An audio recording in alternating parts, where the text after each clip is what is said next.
Keramik plitka tanlashda mana shu 4 ta maslahatga amal qiling. Birinchi, sifat va standart. Keramik plitkaning qutisida ISO, N va GO standartlari, shuningdek, birinchi sort ekanligi ko'rsatilgan bo'lishi kerak. Sifatli keramik plitkada yorug', nuqson va ranglarda farq bo'lmaydi. Ikkinchi, suv singdirish darajasi. Kafelning suvni singdirish foizi past bo'lishi juda muhim.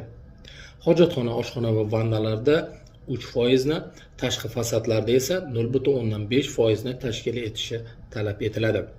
Bu ko'rsatkich qanchalik past bo'lsa, ushbu kafel shunchalik chidamli va sifatli ekanligini bildiradi. Uchinchi, o'lcham va geometriyasi. Plitkaning burchaklari to'g'ri, o'lchamlari bir xil bo'lishi kerak. Bir nechta plitkani yonma-yon qo'yib, albatta tekshirib ko'ring. To'rtinchi, yuzasi va mustahkamligi. Kafelning sirti bir tekis, silliq va matviy bo'lishi shart. Qo'l bilan urib ko'rganingizda qattiq va tiniq ovoz chiqarsa, bu sifat belgisi.